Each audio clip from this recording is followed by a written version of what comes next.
Now, if you were to read a history book about the British Empire, you might expect it to begin maybe in the 16th century, when the great Elizabethan explorers Francis Drake and Walter Raleigh sailed to the New World.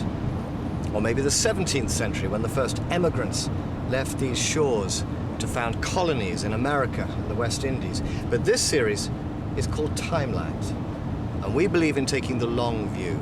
We think nothing of traveling 1,000 years in a mere hour. And so I'm going on a journey that goes a lot further back than you might expect.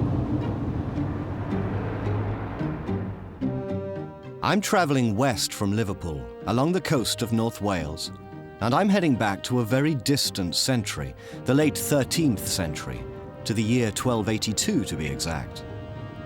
That was when an English king, Edward I, sent an army along this route I'm traveling now. He conquered Wales.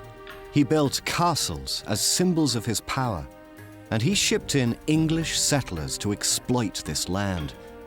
And the Welsh became second-class citizens in their own country.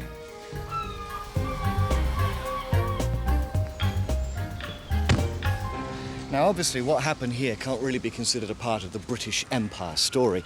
These events took place 4 centuries before Britain even existed. England and Scotland were separate nations back then. But what I think is fascinating is that centuries before the spread of British influence across the globe, we, the English, were doing exactly the same within these islands. Our influence spread to Wales, to Ireland, to Scotland, and in this forging of the United Kingdom, we see patterns emerging that repeat themselves again and again in the empire story that follows.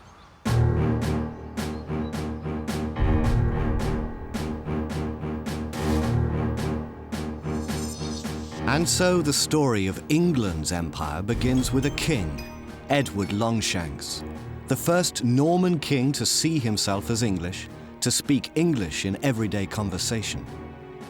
But with this growth in national identity emerged a more ugly characteristic: English arrogance, the belief that we were better than everyone else. Woe betide those cultures on England's margins that failed to recognize our obvious superiority. Woe betide those like Llywelyn ap Gruffudd, the last prince of an independent Wales.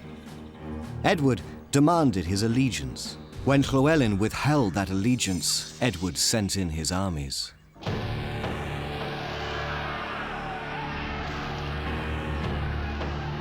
And what followed was a textbook lesson in English imperialism, the transformation of Wales into a docile colony under the thumb of the English conqueror.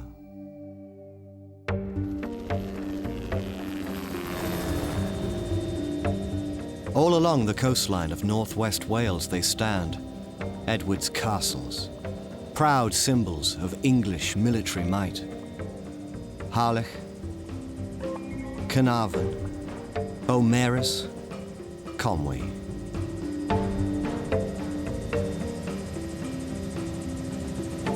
What interests me isn't so much the castles as the towns that surround them. These towns weren't for the Welsh, they were for the English. They were called boroughs, they were protected by a boundary wall, and they were populated by English men and women who'd been brought into Wales in a deliberate policy of introducing Englishness into a foreign land. We introduced English dress, English law, the English language. The English who came here were given a license to squeeze the locals dry. The land was divided up, the rich lowland pasture for the English, the barren upper slopes for the Welsh. If any Welshman had goods to sell, they had to enter the borough, and the English charged a cut on everything bought and sold.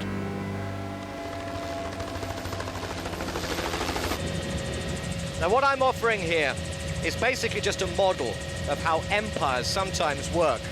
And really you can sum it up in 4 words. Firstly, conquest.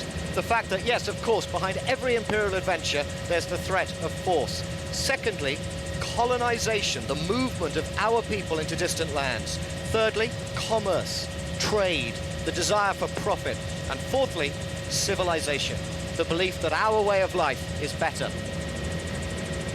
When I look down there, I don't just see Wales. I see India, Africa, the West Indies. There in that castle is the history of the British Empire.